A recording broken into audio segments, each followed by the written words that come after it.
But I remember just overwhelmingly feeling like I miss me. Like it was a legitimate feeling that who I was so far gone. And she was only like 8 weeks old or something. But I just remember feeling like, damn, like what was it like before this? You know what I mean? And I remember posting that.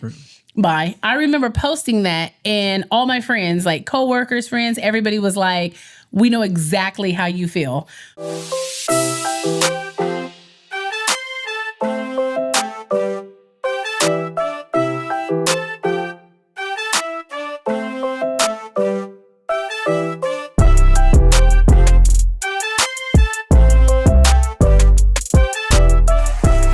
Welcome back to another episode of Life After I Do.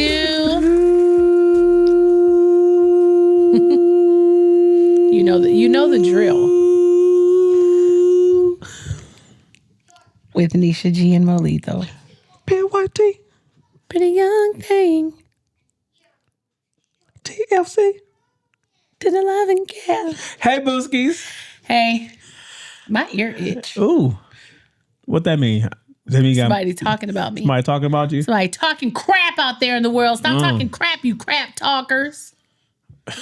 Well, if you were trying to threaten them, that ain't gonna cut it. I'll tell you right now. Didn't do it? Yeah, that didn't do it at all. Why? Because that wasn't intimidating enough? Not at all. Just some of the video of you. Just make sure they address me as big bro. Okay. just make sure they address me as big bro. So now you want to be a man. Just address me as big bro. Okay. All right, big bro. Bring them groceries in. No, I can't do that. No, big bro. I can't. No, big bro. I can't do that. I told you. Gym strength does not translate to everyday at home strength. How you doing, Booskies? I can't carry laundry. I can't carry groceries. How you doing, Booskies? I'm good. I just ate some chicken, so hopefully that'll give me a little bit of energy. Just like a... Address me as big bro, please. Thank you. All right, big bro. Thank you. All right, big bro. Thank you. You want to be a man so bad. No, I don't. You wouldn't have them problems. Yeah, I would. Okay. All right, big bro. Thank you. How was your week, big bro? I was teasing. Shut up. I don't like that. No, come on. I don't like that. Ask and you shall receive. Okay. It was good. My weekend was good. What did I do this weekend? Well, how's your week? Not just the weekend. My week. Okay, yeah, sorry. Come on, big bro. My week was good. Lock in. I don't like you. My week was good. Okay, what was good about it? I parented. Okay, hard. Yeah, I did. Because my daughter is like getting older. She's getting into that 8 range. And the little personality is like, you know.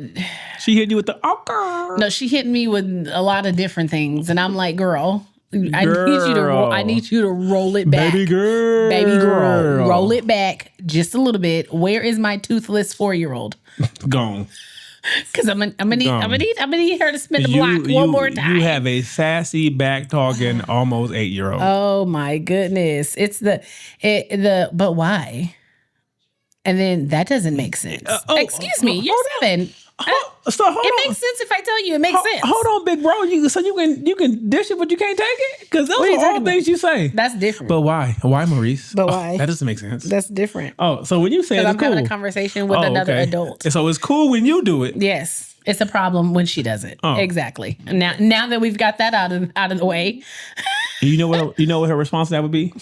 Once upon a time, all of us didn't change. No, just like, okay, wait a minute. So, like when she gets in trouble, she gets a consequence or she gets disciplined or whatever. So like this morning when you, for whatever reason, I don't know why it crossed your mind to rest your foot on the table today.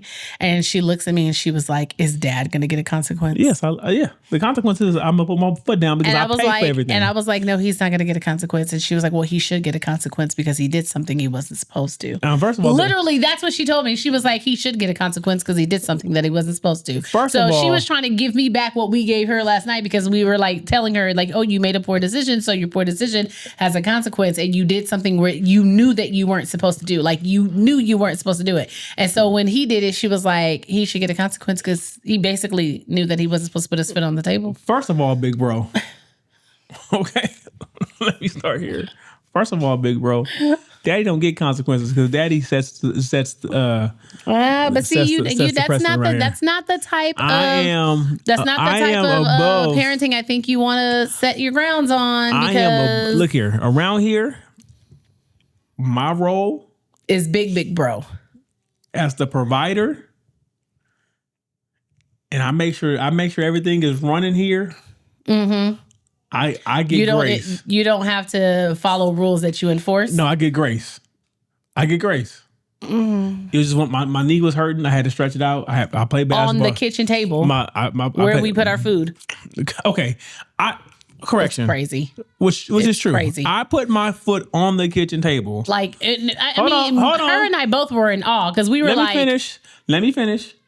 Yes, I did put my foot on the kitchen table, but I put it on top of her project. So it wasn't like touching the table.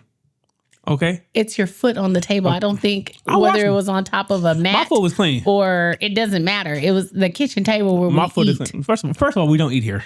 First of all, we do eat at the kitchen table. Like yes, we do. Once a month. If you're talking about like us eating together, we don't always eat together, but we definitely eat at the kitchen table.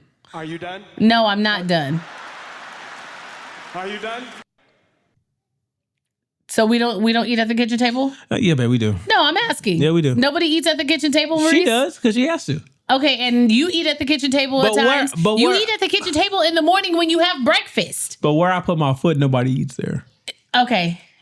Now, see that shit that you do, that's annoying. Okay. That's annoying. See, we started off fire. She was tired. Don't touch me. She was tired. Don't touch me. I'm giving her life. Don't touch me. So, what the rest of your week, Booskies? I'm sorry, the rest of your week, big bro. Yeah, just parenting hard, gymming hard, wifing hard. You're a womaning hard this week too, huh? Womaning hard. It was rough. Just like all the things, dealing with that and having to do all of those things when you're not in the best mental state, like really trying to push through when your mental and your energy level is operating at a consistent 4.75 is really tough.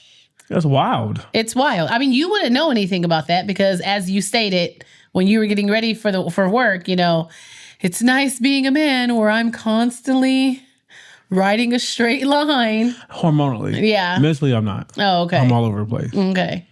But look here. Mentally and hormonally, I was bouncing between a 4.75 and a 5.2. Yeah, okay. But, all right. But because I'm big bro, I made it do what it do. Talk your shit. And I still pulled out a W for the week. Okay, talk your shit, big bro. Still pulled out a W for the week shit, because that's what I do. That's what big bro do, huh? That's what big bro do. Okay. Ain't got time to complain about it. Ain't got time to whine about it. Nobody's going to listen anyway. No one's going to care anyway. First of all. So you just got to get in the trenches with your shovel and you dig. Okay, I'm tired. I'm over my rant. Sorry. People care about her and they listen to her and they care. Who? Most notably is her daughter. Because her daughter's like, Mom, what's wrong? She asked me that when you went on the walk because I was laying in bed and I was like, well, I guess I'm not going to be able to get that nap before we record. And then she came to the door and she was like, Mom, are you okay? And I said, no. And she was like, are you sad? I said, a little bit. And she was like, are you embarrassed? I said, no. She was like, are you angry? I said, no. She was going down emotions? She was going down the emotions. And she was like, do you need huggies and kissies?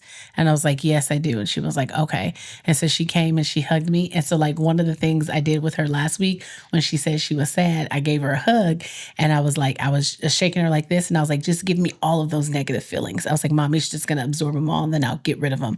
And so when she came and gave me a hug, she was shaking me and she was like, just give them all to Fifi. Just give me all that sadness. I'll get rid of it for you. Just give it to me. Y'all so cute. Meanwhile, y'all be like, Dad, take this sadness. Carry But it with you're you. supposed to dispose of it. You're not supposed to like. Carry it. You're not supposed to absorb it and keep it. Carry it You're with supposed you. to like take it, and then you're supposed to be like, okay, let me go get Carry rid it of with it. you, Dad. Okay, Carry it with you, boo. Carry it with you. Yeah. No, but that was cute. And then like I also think that was just her way of like getting back into my room know what? because I had kicked her out like Yeah, 3 I know. times. So I think that was her way of getting back Something into just my dawned room. on me. I just kind of made me upset. But What? okay. What? My week was cool. No, what made you upset? I I'll want talk to about hear it. it. I'll talk about Okay. it. You know what? My week was cool. A lot of positives. I'm trying to be positive. Gym is going great. Work was fairly smooth this week I didn't hear any complaining, so because you were asleep when I got home. which it has been happening all week Well, that's fine. because you get home late now. But that's how I set it up. Yeah. So nothing really negative. I played basketball today for the first time in a long time. How did your ankles feel? Shout out to my boy McFly. My ankle ain't the problem. Oh. Okay, this knee has no lateral movement capabilities. Your knee? Can't do it. No. My left knee say go right. My right knee say where. Oh, that's not. I wouldn't be playing those kind of games. You know what I'm saying? I wouldn't be playing those kind of games. So I really couldn't. I couldn't move like You I couldn't wanted to. shuck and jive like you used I to. couldn't do it. I couldn't. You wasn't juking nobody, babe? No. You couldn't juke nobody? Yeah, I was juking myself right out of my shoes. That's what happened. You were juking yourself? Right out of my shoes. Shout out to my boy McFly. He, Mr. Clutch Shot. Look at once that man get going, you can't stop. Like His shot? You can't stop his shot when he get going. That probably could take him. Okay. First of all, he's like 2 feet taller than you. Okay, it would Babe, you know I have to talk crap. It would take all your energy just to lift your hand. I wouldn't try to block his shots. Oh, and he blocked my damn shots. I wouldn't. Why would I try to block his shots? He's like 10 feet taller than me. That would be futile. And we was walking out and there was a guy in there working out, and McFly was like, "What do you think he's about 7'2"?" I looked over. I said, "God, no, that nigga's like 10 feet tall." He wasn't 10 feet, Maurice. You're so silly. No, that nigga like 10 feet. I've never seen anybody this tall in person. Like he looked like he should be starting center for the Los Angeles Lakers. Oh my gosh. That's how tall he was. I said, "Sir, like you know how like." Okay, put it this way. He was sitting on the flat bench for bench press, right? Okay. His knees were at a 145-degree angle. That's how tall. That's how tall he was. Okay. Oh, he was height goals? No, I don't want to be that tall. You don't want to be that tall? Because he ducked to get in every door. I mean, much okay, work. that's not bad. Yeah, No, it would be bad because sometimes, like when you're really tall, their feet hang off of the bed, even when their head's all the way at the top. He definitely wore a size 27 shoe, minimum. That's crazy work. Like when I see shoes that are that big, I'm Minimum. like, there's no way anybody's foot can fit in here. Minimum. That's crazy. Like those shoes are like this big, I'm 5. and that's crazy work. I'm gonna put it this way. I'm 5'10". I felt like his legs were 5'10". Bye, Marie. You're so silly. Just his legs. I felt like his legs were 5'10" each. Yes. I felt like if I stood next to him, I looked like that picture of Kevin Hart standing next to Shaq. That was funny. That's how tall he is. That was funny. My ear itch. But yeah, it was a good week. Yeah, just What growth. was some of your successes this week? What was the highlight of your week? A highlight? Well, damn, did you have to? Yeah, I had to think about it. Well, a highlight? I didn't spaz out. I had a couple times where I wanted to spaz out and I didn't. Mainly at work. Pastor Mike been getting me through some stuff. That's good. Shout out Pastor Mike. He don't even know I talked about him. He don't know who I am. But he been helping me. But that's what he wanted this ministry to do. So Right. it's doing what it's supposed to do. Okay. So yeah. What was the low light of your week? Hold on. I'll tell you this. The highlight of my week was when I realized that I had already hit the number I need to gross, so I wouldn't have to work Oh my gosh. 5 days. Okay. That's a highlight. And then what was the low light? The low light was Sunday morning when I left you and said I won't see her again till Thursday. Bye, Demel. You saw me after that. In passing. In passing, yes. Hey, boo. Hey. How you doing? Good. That's it. That's it. Because What was your highlight? my highlight, Maurice, what? Are you done? I can't. I don't like you. Are you done? Because your highlight should always be me. No matter what. Okay. And your my low- highlight was when your child support payment hit? was, yeah, basically. When my child support payment hit and I had some more money. Y'all wild for that I'm gonna trend. tell my mama that. I'm gonna be like, oh, my child support just hit. She gonna be like, what? Yeah, y'all wild for that. My child support. Y'all really wild for that though. Like y'all If you really guys wild don't for know, that. if there's this trend going around and it's like with like the stay-at-home moms or they're like in store and they're shopping and they're like, oh, my child support just hit, and the husbands are like, you mean my paycheck? And it's like time for that re-up. Because you took full advantage of this week. I did not. I only needed a few things. You went out to eat 3 times on Thursday. Listen, if somebody would have told me when I was a child or even a teenager that once I decided to have a family that I would spend 80% of my time cooking or trying to figure out what to cook for other people, I probably would have opted out. Okay. What we got today? I probably would have opted out. What we got today? No, I wasn't done. I didn't even say what the highlight of my week was. The highlight of my week was hitting a new gym PR. That was the highlight of my week. I just thought about something again. What? First of all, I didn't say the first thing that triggered me. But you talking about, ma'am, I've been cooking. What? You've been bulk cooking. I've been bulk cooking all the other. Okay, yeah, but that's all stuff of the protein. That's stuff that you and I eat, babe. She don't like eating prep every day. And that's your problem. You keep forgetting that. She's 7. We can't expect her to eat prep every day like we do. She needs protein. We don't mind eating prep. She minds eating prep. She needs her protein. I can only feed her chicken, rice, and vegetables for so long before she's like, okay. We mix it up. We throw some I've had enough. We throw some steak in there, some shrimp. I was mixing it up. I was like, I'm gonna make her favorite. I'm gonna make chicken salad. And then she was like, and then what did she say the other day? If I eat too What'd much, she say? she's like, it's gonna make my stomach hurt. I ate too much already.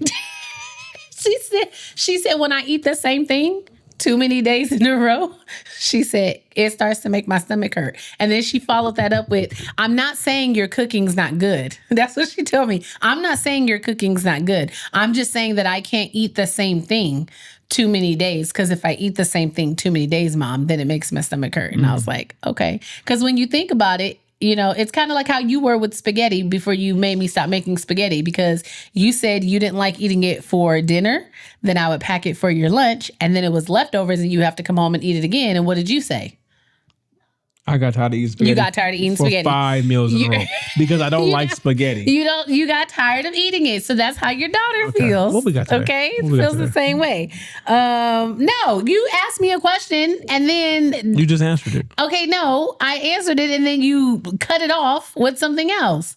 Oh, I forgot. You don't want me to be great anyway. It's cool. It's cool. Okay. The highlight of her week was her gym PR. She hit 305 on squats this week, guys. I did not hit. Well, it was that one, but that's not the one I was talking about. Which one were we talking about? But yes, I did hit 305 on my squat. It could be a little cleaner. But I was talking about my deadlift, which also could be a little cleaner. But yes, I hit 335 on my deadlift and 305 on my squat. And I hit 150 on my deadlift this week. You didn't deadlift this week. I did 150. You did not deadlift. Well, you wasn't there. I tried to. Maurice, why are you fibbing? It's less than you. What's the matter? I can't tell people where I'm at, where my PRs are. Because you don't deadlift. I can't tell people. Okay. See? Babe, what do you did? Are you talking about your stick-legged deadlift? Is 150. I'm not as strong as you. That's why you're a big bro. You just be sunny. You should talk to your therapist about you doing this. You really should.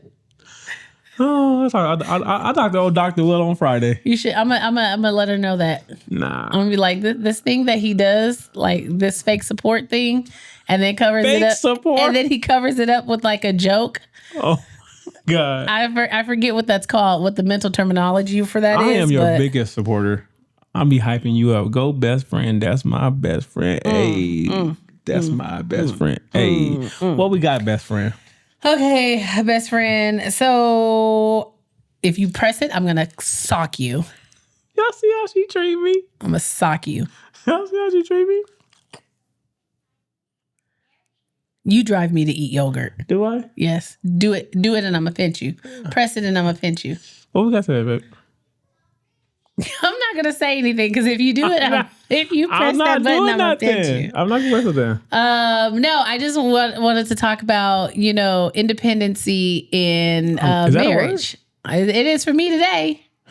Independency. So independence in marriage. Okay. I feel like it's Are you gonna kinda like this is something you're gonna start practicing? Because I feel like this could take us to another level. This is something you're gonna. Maurice, you wouldn't know what to do with your life if I didn't give it purpose. Okay. So we're not gonna act like Okay. Okay. I give your life purpose. Okay. Okay. If you didn't feel like I needed you in any way, it wouldn't be good for your mental. So you can stop. You can stop. Okay. Because you don't want me around here acting like I don't need no man. Okay. All right. You see how fast I shut it down? You can't even take it. Wow. You can't even take it. Whoa, with pause. Whoa. Pause. Wait a minute. What? Wait a minute. What? So we're talking about independence in marriage. Modern independence in marriage. Okay. Okay. I don't know what this means. Just like modern independence in today's relationships. Like I feel like you're gonna have to help me out with this because I'm surrounded by dependents. Okay. Really? Okay. You see, the thing is, as a woman who knows the type of power she holds in her relationship, I try to be very, very cautious of how I utilize such power because I know, and I think my husband knows What? that What I know? at any given moment, I can break him down to size. Okay? Oh, is that a threat? At any given moment, I can break him down to size. Is that a threat? It's not a threat. Okay? Are you trying to promise? What are you trying to say? Okay, good. Look here. Don't let this big bro shit go to your head. Okay. Cause we ain't even got into the episode. And big bro got your ego sitting high. Listen. Yes, big bro. You know how if whenever I feel like threatened or like you coming for me, I always have to shut it down. I try to come. Never mind. Yeah. Why you gotta go there? Sorry. Let's talk. Okay. Oh my gosh. Is that all you think about? When I look at you, yes. It's one or the other. It's that or anger. There's nothing in between. There's nothing in between. I don't think that's good either. You might want to talk to your therapist about that. Doctor, she ain't ready for that. So you lied because you said every time you look at me with such like admiration and love and passion. And you're like, I'm so grateful to have her in my life. I do. That's not what you just said, that you either look at me like you want to smash. I do. Or smash me into a wall. It's so much admiration. And then my brain swells up. And then that blood rushes down to my other head. And then the focus transitions. So yeah, modern independence in marriage. Oh my gosh! So help us out. I can't. So that's tell people what this is. I think it's something that's also is. It's not something that, well, I don't want to say like mindful or whatever, but essentially just like pursuing your own individual hobbies, your own individual growth. Being your own self? Like basically being your own self, not trying to be so enveloped in one another, but still having a separate and independent identity within a relationship. I think that's crucial in general, just for the relationship to last. Because if Lord knows, if you're my only identity, we have some trouble around here. Because the second you leave, I'm like, that's why I told you to go to therapy, because that was. I'm teasing you. I try to get serious. I'm teasing you. She wants the petty version of her husband so bad. Because it's fun. Okay. But yeah, I think that's where the biggest differences are in relationships from yesteryear. You think that people are prioritizing those things over relationships? What their independence? Absolutely. Okay. Oh, absolutely. And I think especially from the female perspective, that is definitely a thing. Like valuing and prioritizing self growth, freedom, finances, education, children. Absolutely. Okay. Absolutely. Mm-hmm. Right. What do you think? About what? About independence and growth. I think it's necessary. Why? So you ain't got to be the only one doing shit. What do you mean? From what perspective? Because I'm surrounded by dependents. Because I'm surrounded by dependents. You depend on me. The dog depends on me. But what in what aspect do I depend on you? Because if you're referring to child support check. Yes, financially And emotionally? Absolutely not. Okay. Absolutely not. Well, excuse out of your emotional support is in conjunction with the emotions that I have, that I process, that I deal with. I was trying to say, I caused your problem. You add to my emotional bank. I don't depend solely on you for emotional stability, is what I'm saying. All right. I guess I don't add no value to your life. I literally just said that you add to my emotional bank. That's cool. Because like how you said, if you had to solely depend on me. It's cool. Really, DeMel? I'm hurt now. Okay, well I can't help that. Well, I want to go. And this is why you can't. This is why you can't fully emotionally depend on one person. I'm just playing. Because people are unstable.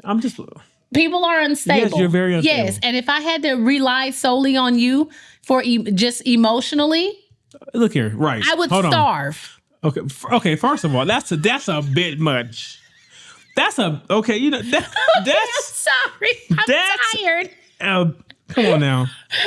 I know I have my periods and times where Yes, you have your periods. This has been.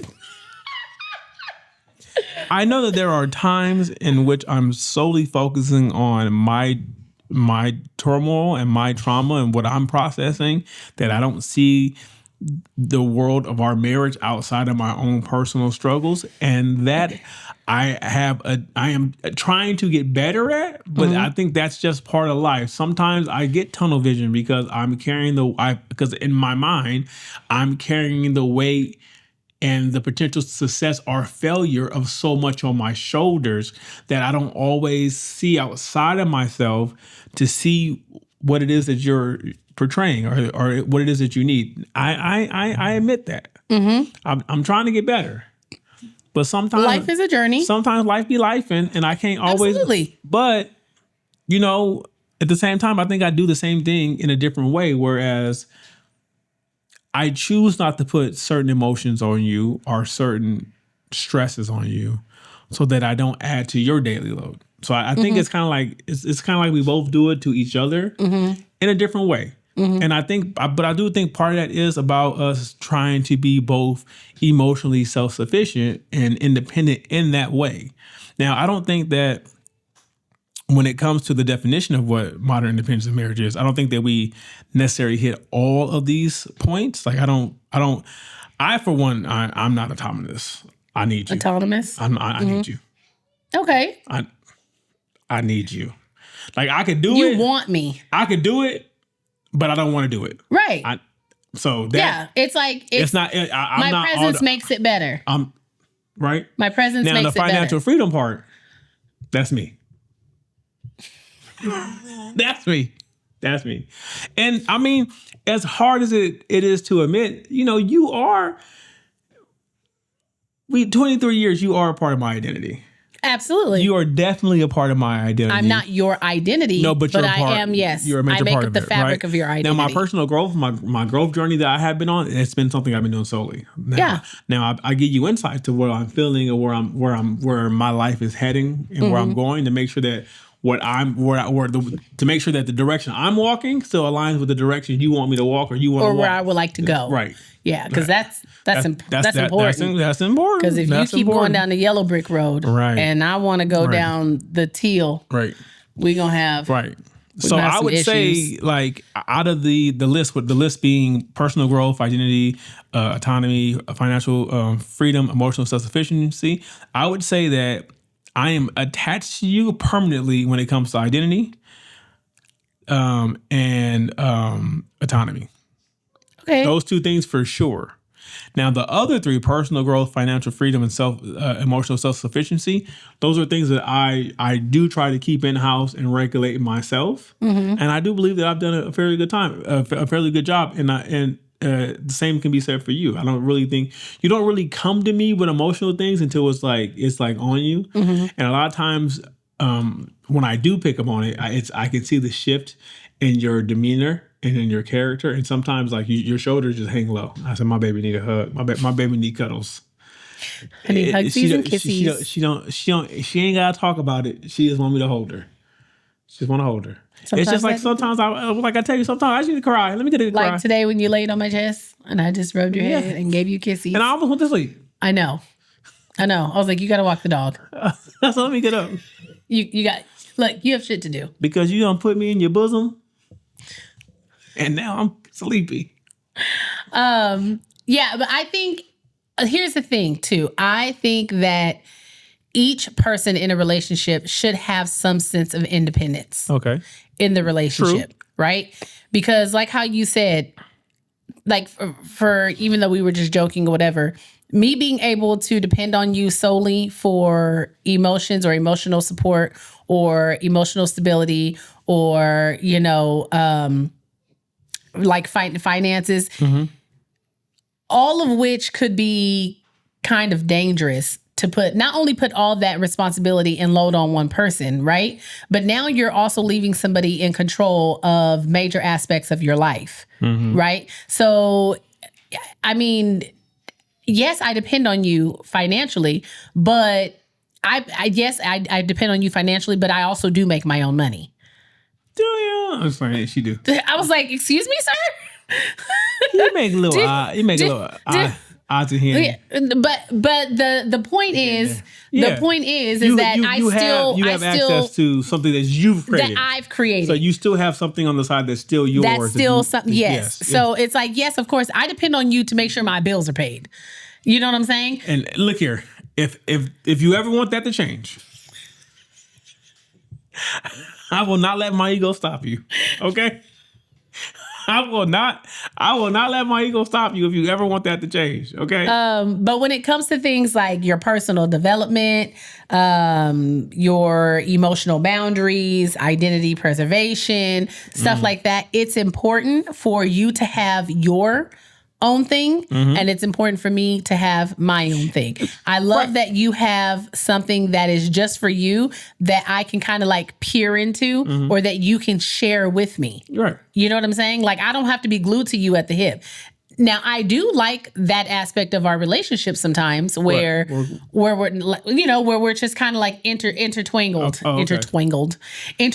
Okay. right? But I also enjoy the fact that you're like, hey, I'm going to go hang out with my friends. Do you? Like, that's great. You should do that. But go hang out with your friends. Go have lunch with your friends. Go take a day with your boys. Like, you should do those things. Look here. The part of me that gets excited and you be like, oh, I'm going to go to my sister's house for a weekend. I'll be like, are you taking your daughter too? See, now that's where we differ. I was like, because when you go solo. No, when I go, I always got to take the kid. No, I don't always go solo. I take the kid sometimes. I don't mind taking the kid, but it's like, but I do like that. I do like that time away. But like I've said before, by day 2, I need my wife back. Yeah, I'm like, look here. Yeah, either you come home or I'm coming to get you.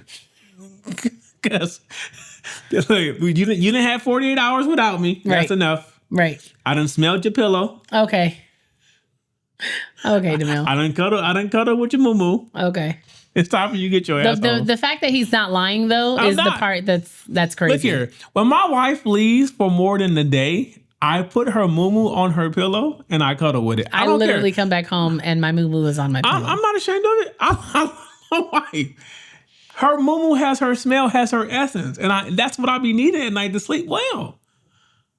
I cuddle with that pillow, that moo and be drooling all over it. Be knocked out. I can't. But like you said, it is important for each party, each side to have their own thing, right? So and to pursue different things. Right. Like pursue things beyond like what your title is. I know for me, when I first became a stay-at-home mom, like I think it was, it was cool. It was nice. was a in the lot of beginning, naps. In the beginning, it felt like a vacation. I was like, okay, I could do this. I could do this because she wasn't in school. It was a lot of naps. Yeah, we made our own schedule because I did homeschooling with her at the beginning. Like it was cool. I was I can do this. 2 or 3 days in the same pajamas. I could do this. And then when things started to like pick up, she got a schedule. And then she had a schedule, and then she had school, and then you had work, and then there was the house, and then there was the keeping up the house, like running the errands, the bill, like all of that stuff.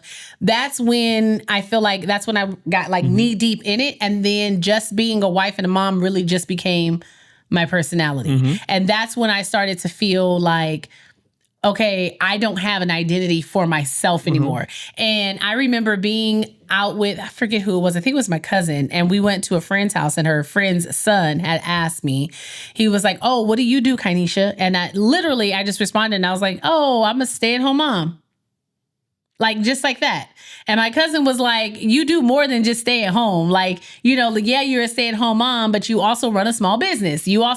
But because I don't think of myself like that. Like, because when I decided to stay home, when people ask, like, what do you do? Like, I'd be like, oh, I'm a stay-at-home mom, And then my sister was like, you don't just stay home. You just like I put it down for my family. You literally like run 2 small businesses, and you're a podcaster now, and you do content. Like, there's so many other things, but I don't view those things.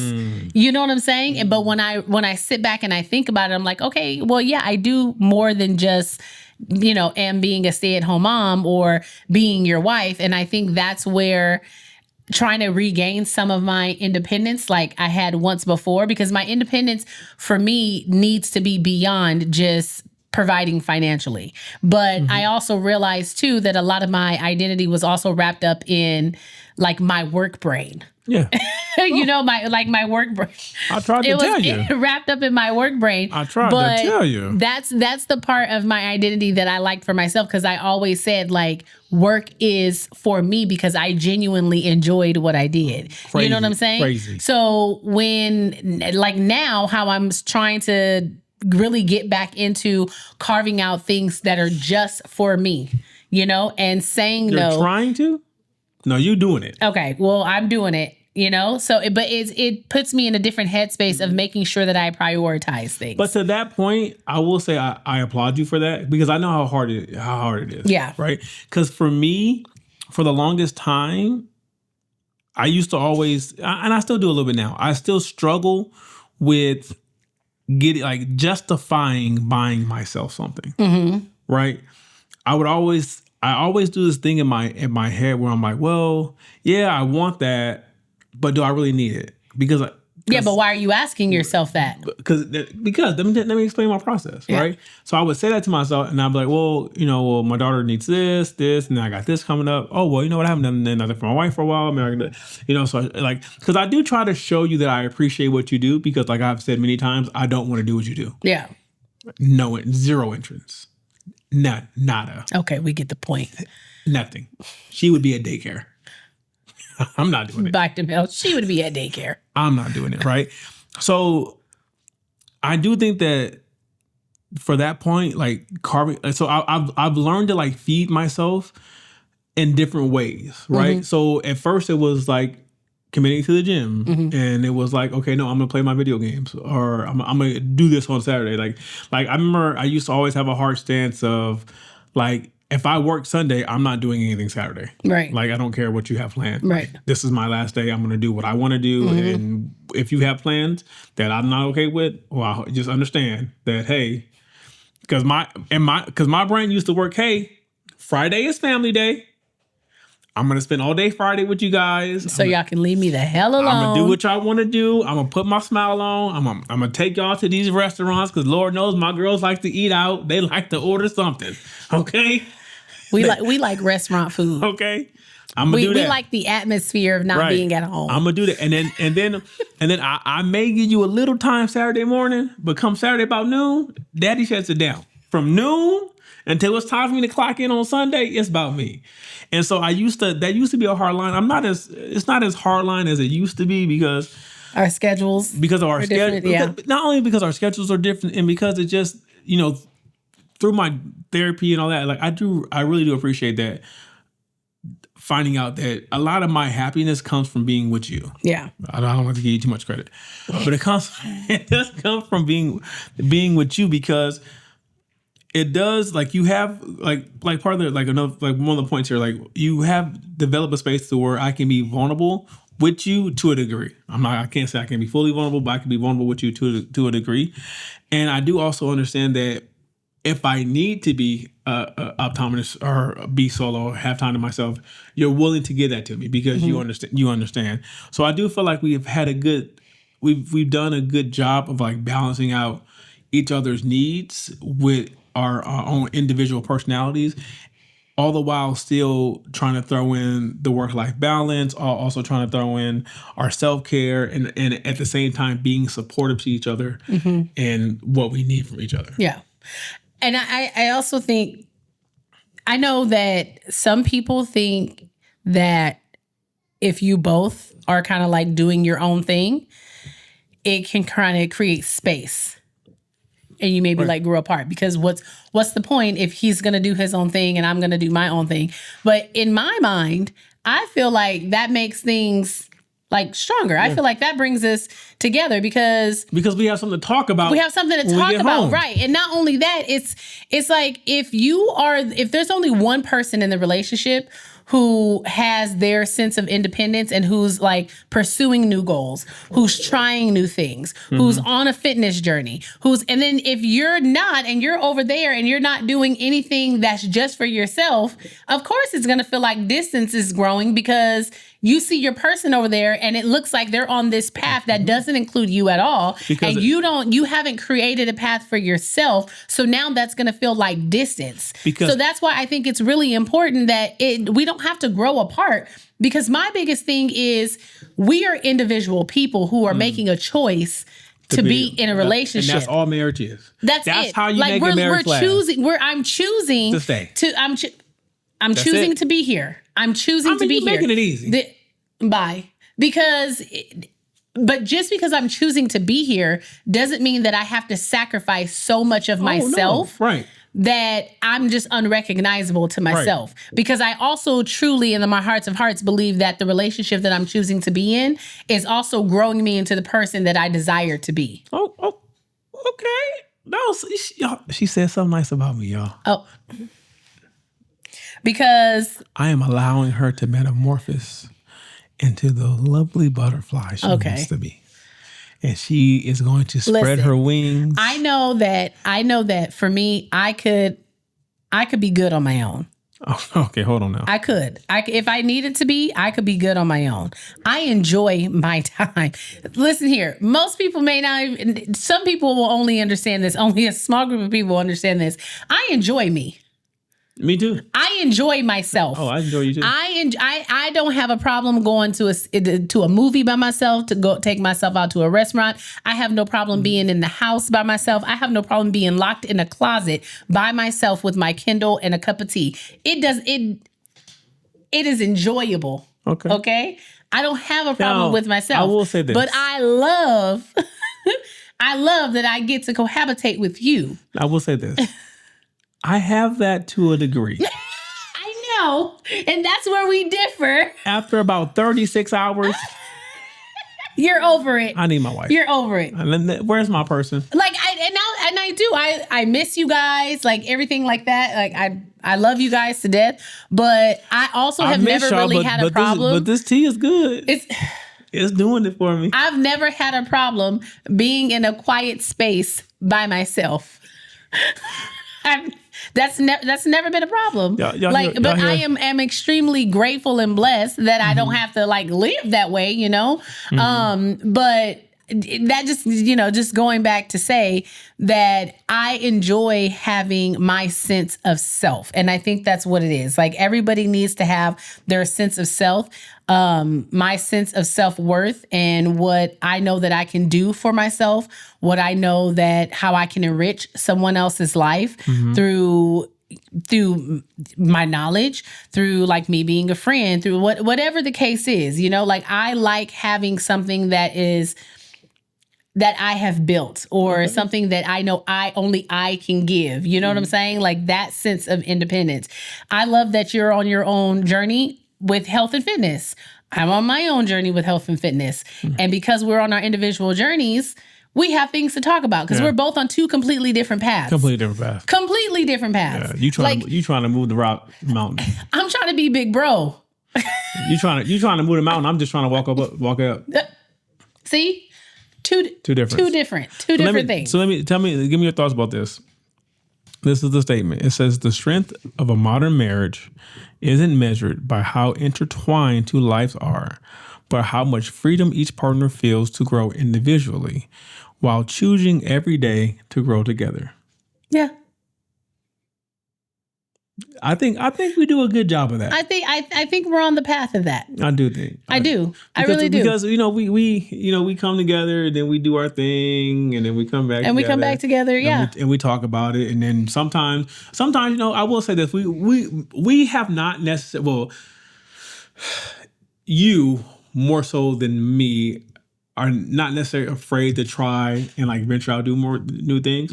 But we're also honest with each other that when we come back and talk about it, like, yeah, I tried it, but that ain't for me. Because I'm the person that, for instance, I came to him and I was like, one day I was like, babe, I just want you to know that I would be completely and utterly fine with finding remote jobs, selling our house, all of our stuff, putting it all in an RV, and we go on the road. He was like, yeah, no, that's not going to happen. That's not happening. He's like, that's not. And I was like, babe, but what my thing is, I remember how I kept telling you, I was like, but what if we just do something different? What if we just do something so drastic? We're doing something different now. I know. But what if we just like do something so different from what our upbringing was, and just like balls to the walls it. I can't but do it. He's very much the, if it's not going to make sense initially, and if we can't plan that all the way out and put it on an Excel spreadsheet and put all the P&Ls on there, and then put like, if this shit goes haywire, what's going to be the backup plan? Yeah. It's not going to happen. And me, I'm over here like, listen, life is a journey. Yeah, okay.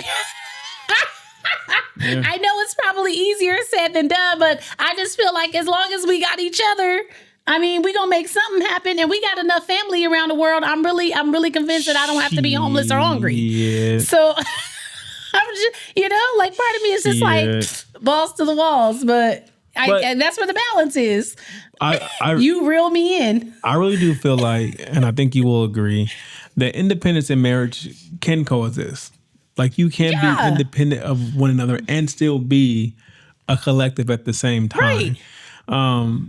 There's ways to achieve that if both parties are on board, it is more than attainable. Yeah. More than possibly attainable.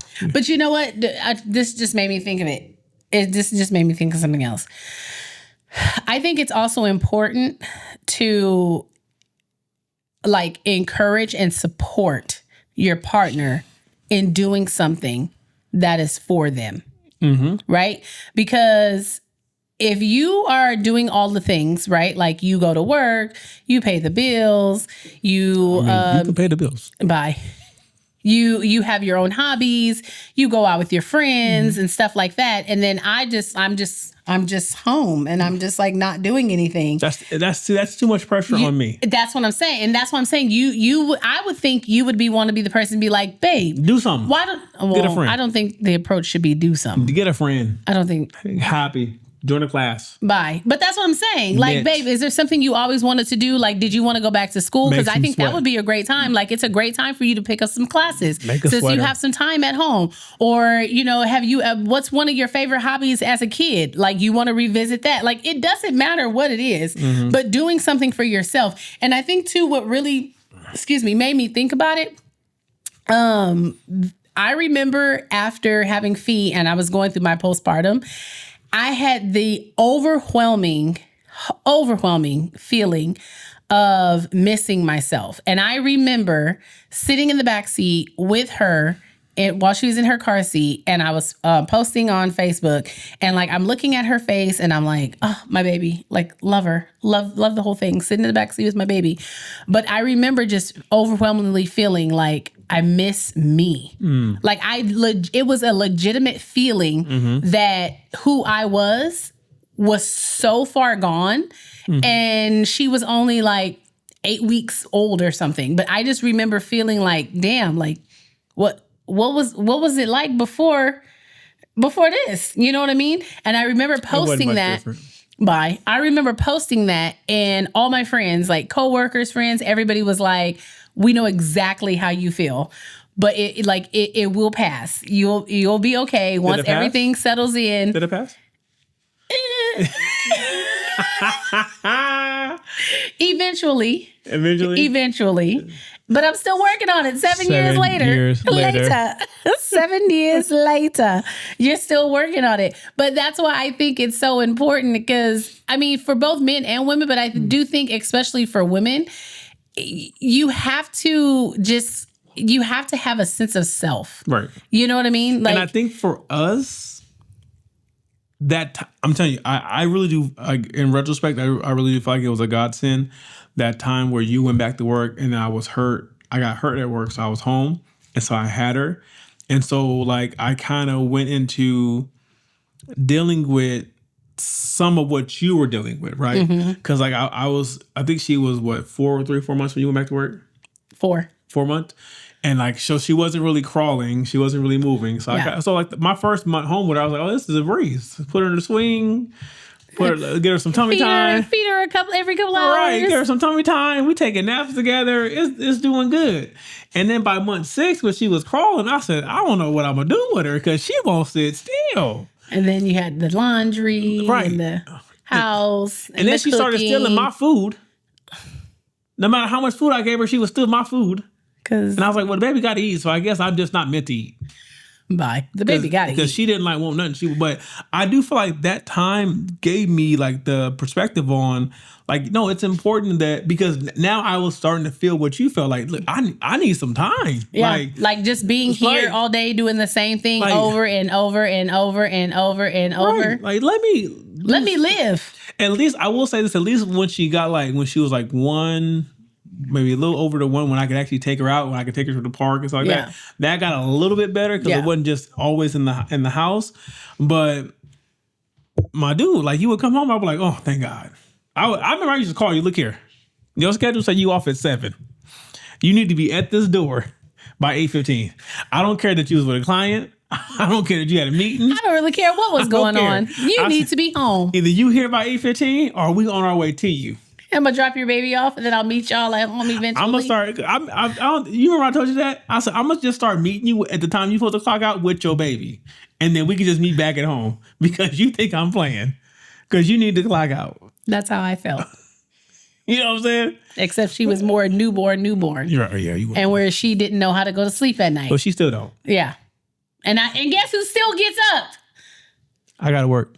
So, but I gotta work. I'm saying, like, so I understand that, and I do think that we are a prime example that open communication, mutual support, scheduling time apart and time together is important. Having our individual things that work together works well with us. And I just feel like that we've done a good job of balancing out lives to where we can do this thing well.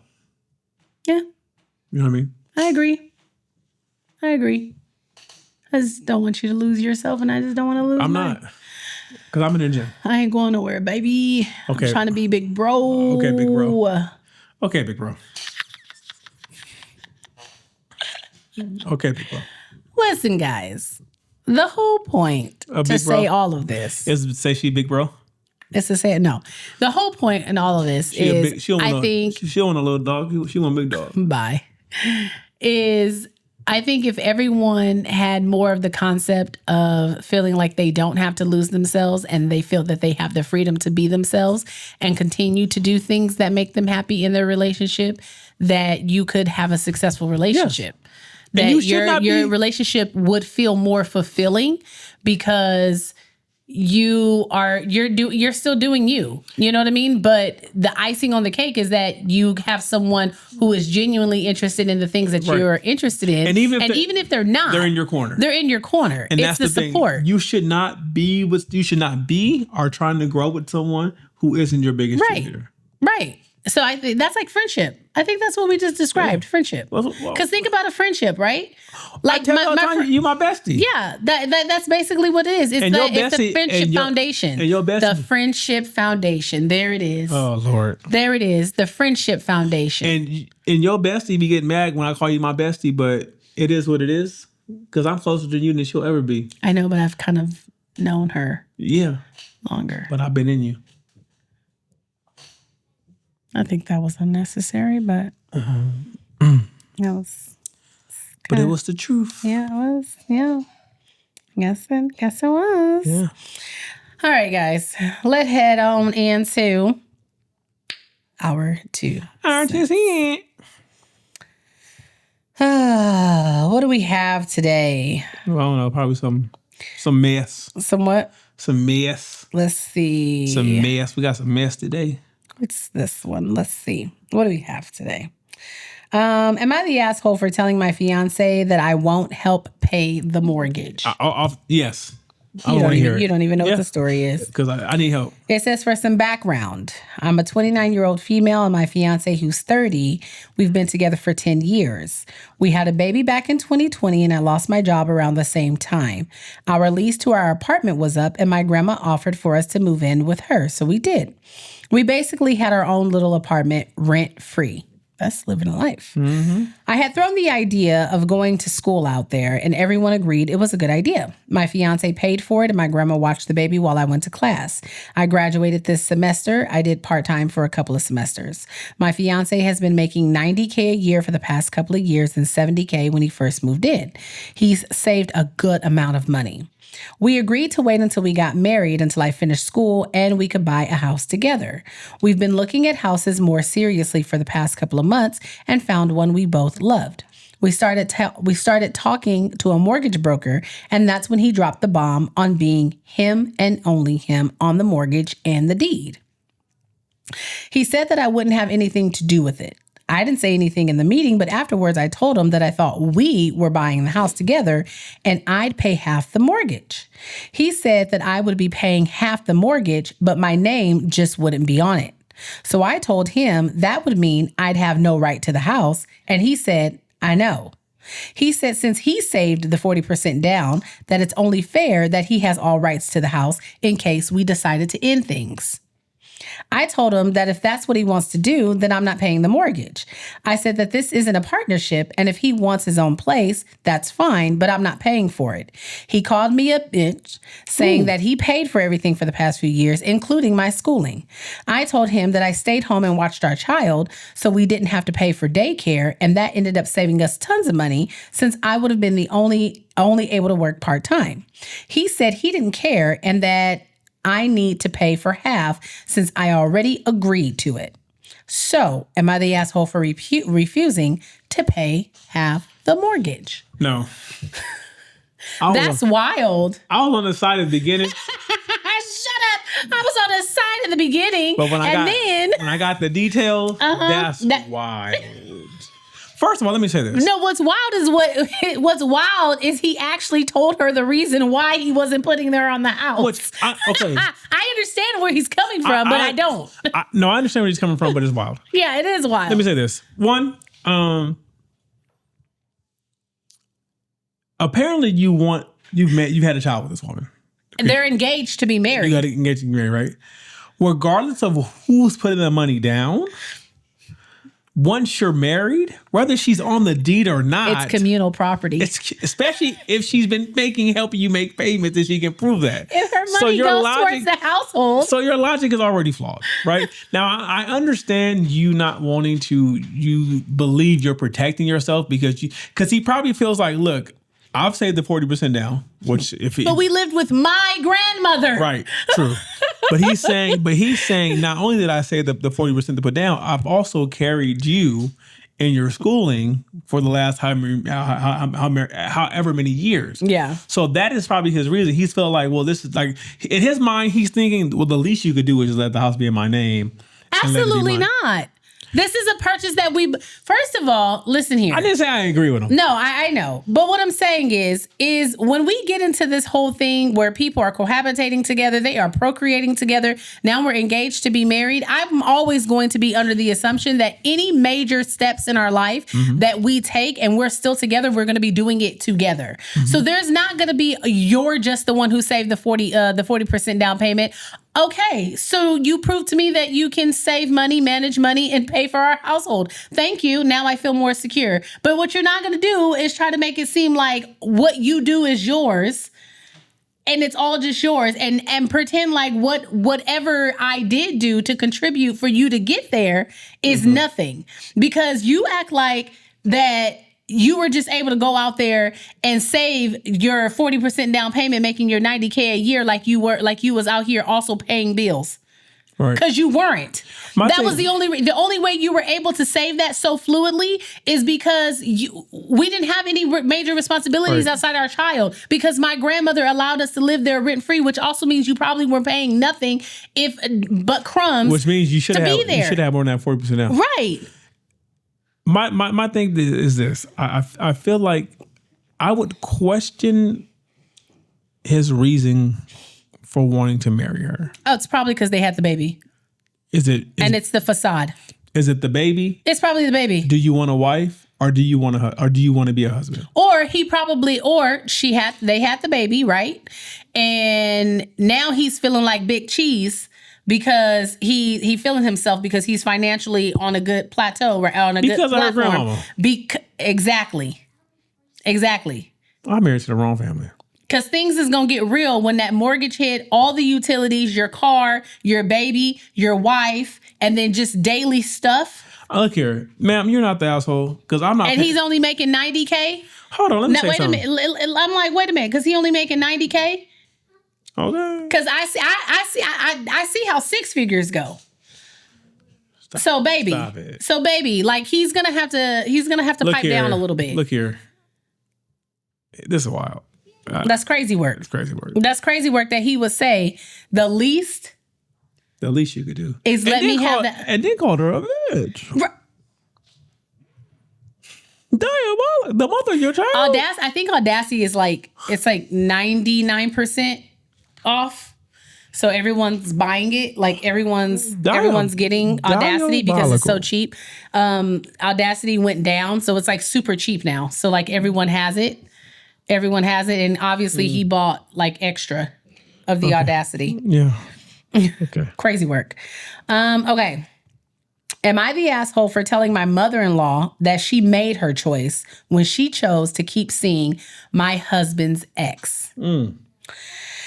Okay. I'm a 33-year-old female. My husband, Tom, who's 35, have been no contact with most of his family for 3 years. Within those 3 years, I've had twin boys, which has made my mother-in-law try to get back in contact with us.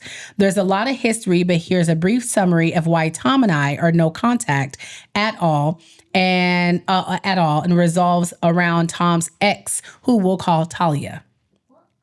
So I'm an Indian American and Tom is white. He comes from a pretty traditional family and grew up in a small town. Talia was mother-in-law's best friend's daughter, and they were the small town romance everybody envied. However, upon meeting in college, Tom and I clicked on a platonic level. And to be honest, I didn't even have feelings for Tom until our 4 dates in. I guess you could say that he had an emotional affair, but he never did anything physically romantic until he broke up with Talia. Talia, of course, remained in contact with his family since she had been, according to the mother-in-law, the daughter she always wanted. Keep in mind, Tom has a sister, but Talia is more of a homemaker, while my sister-in-law, who is an absolute angel, and I have always been more career-focused. Talia had been at every holiday, family gathering, and get-together since the very start of Tom and I's relationship. And at first, I paid it no mind. I was civil to Talia because my mother-in-law made it clear Talia mattered to her, despite Talia's blatant distaste and disrespectful attitude towards me. That changed at my wedding. We had 2. My parents footed the bill for both. The dress code was simple. Aside from the obvious no white/wedding party colors rule, nobody was supposed to wear red. I am well aware that red means you have slept with the groom, but more importantly, red is a bridal color in my culture. I wore a red langa, I think that's how you say it, and sari to my Indian wedding, which she wore in eggshell off-white dress to, keep in mind, white is worn at funerals to represent purity in my culture. That got my aunts and cousins talking, but I still had a blast since I really didn't care. I did care when she showed up to my American ceremony in a floor-length apple red gown with a slit going straight up her leg. It was a bridesmaid's dress and it violated the dress code. My sister-in-law, along with Tom, went to tell her to change. She did leave after having a hushed argument and came back in a tea-length green gown. I assumed she wanted to see if she could get away with it. Apparently, my aunts saw right through that too, which meant Talia was subjected to stares, whispers, and backhanded giggle fits throughout my whole American ceremony. It made Talia feel embarrassed, and she cried to my mother-in-law, who went to me and told me to, quote unquote, keep my kind in line. To this, I crossed my arms and told her that maybe Talia should have stayed in her lane, that she knew not to wear red for multiple reasons, but mostly cultural reasons. And it wasn't my fault that my family was shaming her. It isn't my fault that she became the fodder for gossip and gaggle of the family. Those were the consequences of her actions. Tom and my sister-in-law backed me up, and my mother-in-law left with Talia before the dessert. The next day, there was a social media post from Talia crying about how she was exiled from her best friend's wedding because the bride was so jealous. I made a post back telling her that she wore red, knowing how inappropriate it was, how her best friend is her ex, and to not sugarcoat what she had did. I then tagged my mother-in-law in a separate post with screenshots of Talia's post and told her that this was the last straw and that I have been disrespected by Talia from the very beginning of our relationship, and that now that I was her daughter-in-law, she needed to keep Talia away from family events and holidays since she doesn't respect my husband and I. I didn't care if they still went on their weekly shopping sprees and day spas. Just keep her away from Christmas and barbecues. Talia removed her post after being publicly called out. My mother-in-law was good on this compromise until 3 years ago, after Talia came to Thanksgiving with a pie and a plastered smile, a Thanksgiving that I was hosting. She said something along the lines of, my mother-in-law invited me and I wanted to make sure my mother-in-law could actually eat something since I know you tend to cook ethnic food. I slammed the door in her face and went over to my mother-in-law and told her that she could also leave with Talia, who I just slammed the door on. Good. Tom looked at his mom, who had this deer caught in headlights look. She tried to sputter out excuses, and my father-in-law tried to defend my mother-in-law, but Tom stood firm. He said that she had lost access to him and any extension of him since they continuously choose Talia. My in-laws left and we haven't spoken since. Fast forward to last week, I got a text from an unknown number and it was my mother-in-law. She said she saw a picture of the boys from a mutual friend's post and wanted to reconcile. She said she'd keep Talia away this time and that ever since she got cut off, she's been in minimal contact with Talia anyway. I told her as much, saying that I saw BS when I smelled it and that she made her choice. I told Tom about it and asked if he missed his family, and he just shrugged and said that he didn't care, and it's been relieving not to have to deal with his mom and have her around. But I have since received texts from my brother-in-laws and their wives and my father-in-law begging for a second chance. She's always wanted to be a grandmother, and I do feel like I'm robbing her of that chance. Her other sons have not had children yet, and my sister-in-law also cut her off when we did. But you can't undo a nearly decade of disrespect with wishes and wants. And Talia is still in the picture, so I'm skeptical about how long the promise will last. I feel like I'm being callous, but there are so many stories I can tell about Talia's disregard for Tom's boundaries and mine, and I don't want to welcome a storm into my house by opening up the gates. So am I the asshole for telling my mother-in-law that she made her choice after she kept my husband's ex around? Not at all. And shout outs to Tom for sending him to his mom. She said Tom stood firm. Sit your ass down. Tom was like, listen here. Tom, my type of guy. We're done. I can just I played that whole scene in my head at dinner. Tom walked up in his mom and he was like, you know what? We're done. You gotta go. We're done. You're done with me. Any extension of me, Dad, take her home. You're done. That was it. You get out of my house. That was it. Because what you're not gonna do, she's not my girlfriend anymore. She is my wife. Hey. I need you to roll on out. Look here. And he already going into a different multicultural. Yeah. So he knows. Right. Tom he better play his cards right. He better play his cards right. Because Tom's gonna end up he's gonna end up somewhere on that reservation by himself. Bye. As someone who has had to stand up and say, look here, this is who I've chosen. You either with it or you ain't. But you either with me or against me. But you gonna respect her. And if you can't respect her, you gotta go. I stand firmly on that. This is my choice. I'm gonna stand behind him on his shoulder like this and be like, I don't know what it is about these moms like this that don't understand that once your son has made a choice, regardless of your feelings, you have to honor and respect that choice. Yeah. Because if he's made that choice, that woman is in his ear more than you will ever be in his ear. Yeah. And if you keep poking the bear, you play stupid games. You win stupid rewards. You win stupid rewards. Now you want to be grandma. And then you got to be grandma from afar. Yeah, and you don't like it. And I think that's the part that they don't really be thinking about. They don't. It's like when your kids go off and get married and they get partners and you try to keep up the whole you don't like their partner. Mm-hmm. That's fine. But just think about like it's your child and their partner and their kids. Mm-hmm. So if you don't like my partner, what makes you think you're finna be around here up in these kids' face? Like, I don't want to keep you from your grandchildren, but you also need to be an adult and be respectful. And my thinking is this. If I'm the woman in the situation, if you don't like me, by extension, you can't like my kids. Yeah, you don't like my kids. Because my kids come from me. Yeah. But she's only thinking about the part of her son. You know what I'm saying? Yeah. But they're my kids. Yeah, they're still my children. And what's not going to happen is that what I guarantee you I'm not going to allow to happen. Is you be talking bad about me in front of my kids. Bad mouth me in front of my kids. Yep. So kick rocks. Yeah. You're not the asshole. Yeah. I tell grandma, Granny, kick rocks. And you know what I would do?